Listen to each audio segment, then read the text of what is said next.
Rahim, I am professor Abid Umar from Grip Institute Multan. बेटे आज का हमारा जो टॉपिक है वो है हार्डी-वनबर्ग थ्योरम। हार्डी-वनबर्ग थ्योरम ने कहा था कि किसी भी जानदार की जो जेनेटिकल फ्रीक्वेंसी होती है वो गिवन टाइम में कांस्टेंट रहती है।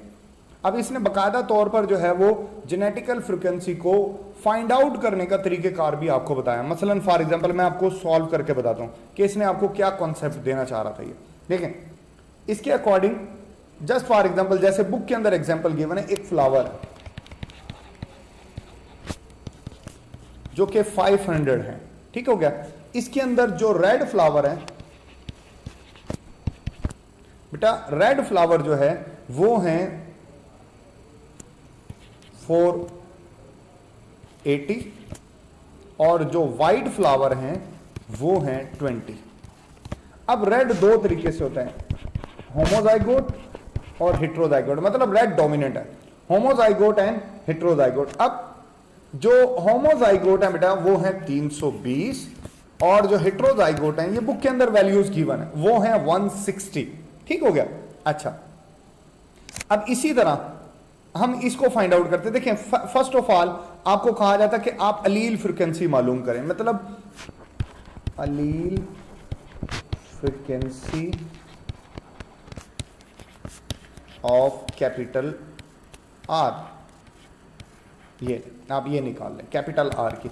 तो आप कैसे निकालोगे बेटा, total capital R divided by sum of all alleles multiply by 100, ये फार्मूला है।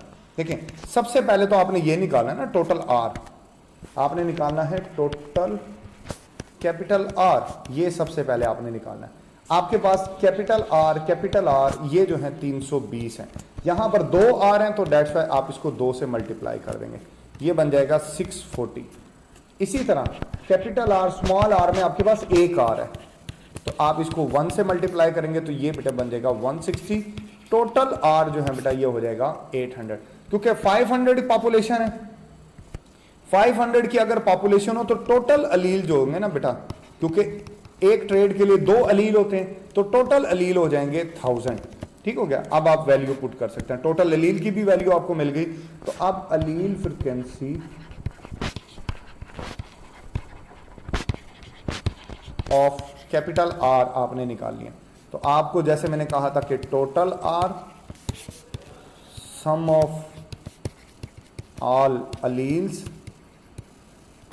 मल्टीप्लाई बाय 100, तो ये आप निकालेंगे बेटा। तो टोटल आर अभी आपने निकाल लिया कि 800 है, सम ऑफ ऑल अलील 1000 है, तो ये आप इसको इससे काटोगे तो ये निकल आएगी 80%, मतलब ये निकलेगी 0.8, ठीक है ना। तो कैपिटल आर जो है बेटा ये निकला है, ओके। अच्छा, उसके बाद आगे चलते हैं।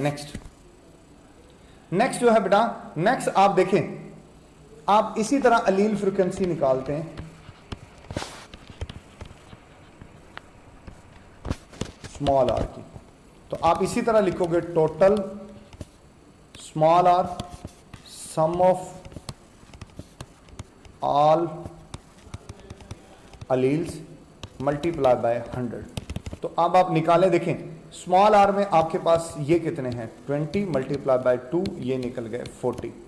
इसी तरह इसके अंदर जो है बेटा 160 है तो ये आ जाएगा 160, तो टोटल आ जाएगा 200, यानी स्मॉल आर आपके पास 200 है तो 200 डिवाइडेड बाय 1000 मल्टीप्लाई बाय 100।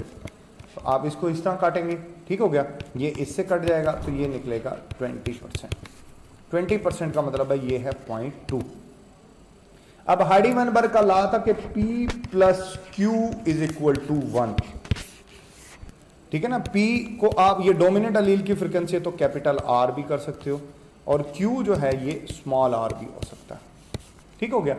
तो आप यूं भी लिख सकते हो capital R plus small r is equal to 1। अभी आपने वैल्यू निकाल लिया,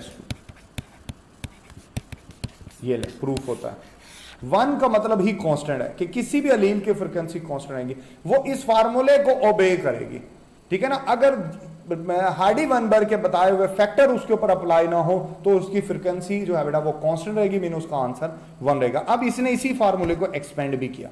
अब देखें कैसे एक्सपेंड किया, देखें p square plus q square plus 2pq that is equal to 1।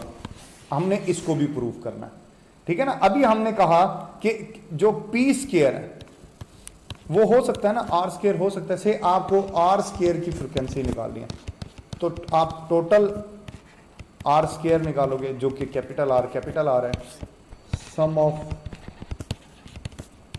All, अलील नहीं आएगा, जीन पेयर ले लें या ट्रेट ले लें, मल्टीप्लाई बाय 100। तो टोटल ये जो है ना बेटा आपने अभी देखे थे वो थे 320। अब आप जीन पेयर लोगे तो वो तो 500 निकलेंगे, तो आप इसको इससे डिवाइड करोगे तो बेटे इसका जो जवाब निकलेगा वो निकलेगा 64% और ये आ जाएगा 0.64, यानी आर स्क्वायर और पी स्क्वायर का जवाब आपके पास ही है। इसी तरह हम आ जाते हैं क्यू स्क्वायर या स्मॉल आर स्क्वायर के ऊपर। स्मॉल आर आपको पता है कि बेटा ये थे 20, 500 मल्टीप्लाई बाय 100, इसको इससे काटेंगे ये निकलेगा 4%, परसेंटेज करोगे तो 0.04 निकलेगा। इसी तरीके से आप जो है बेटा वो निकालोगे 2PQ की वैल्यू अगर आप निकालेंगे या इसको निकालेंगे कैपिटल आर और ये आपने सिर्फ इसकी वैल्यू पुट करनी है। इसकी वैल्यू है 160, 500 मल्टीप्लाई बाय 100, 160 थे ना ये टोटल हेट्रोजाइगोट। आप इसको काटेंगे तो बेटा इसका जवाब निकलेगा 32%, ये आ जाएगा 0.32। ठीक हो गया। अब आप फार्मूले के अंदर आ जाए, p square plus q square plus 2PQ is equal to 1, या capital R plus small r plus जो है बेटा इसमें 2PQ की जगह पर पूरी वैल्यू इसकी आनी है 1। तो आप देख सकते हो ये निकला है 0.64, ये निकला है 0.04, ये निकला है 0.32, क्योंकि ये 2 इस फार्मूले में ऐड है तो ये जवाब जो है बेटा ये आ जाएगा 1। तो यहां से हार्डी-वेनबर्ग लॉ अगेन प्रूफ हो गया, दोनों फार्मूलाज इसके प्रूफ हो गए। चल यहां से पता चलता है कि ये भी कांस्टेंट को शो करता है, लेकिन अगर ये फैक्टर इसके ऊपर असरअंदाज हो तो फिर हार्डी-वेनबर्ग जो कांस्टेंट है, जो वैल्यू है वो 1 के बराबर नहीं आती। मसलन सबसे पहला फैक्टर है म्यूटेशन। म्यूटेशन किसी इंडिविजुअल लेवल पर होती है तो इतना ज्यादा अफेक्ट नहीं करती, लेकिन अगर पॉपुलेशन लेवल के ऊपर जो है बेटा वो म्यूटेशन होती है तो फिर डेफिनेटली वो अफेक्ट करती है। आप जानते हो कि म्यूटेशन एक स्मॉल चेंज होता है डीएनए के अंदर। इसी तरह माइग्रेशन दो तरह की होती है, एक होती है आई फॉर इमिग्रेशन, ठीक है ना, और एक होती है ई फॉर इमिग्रेशन,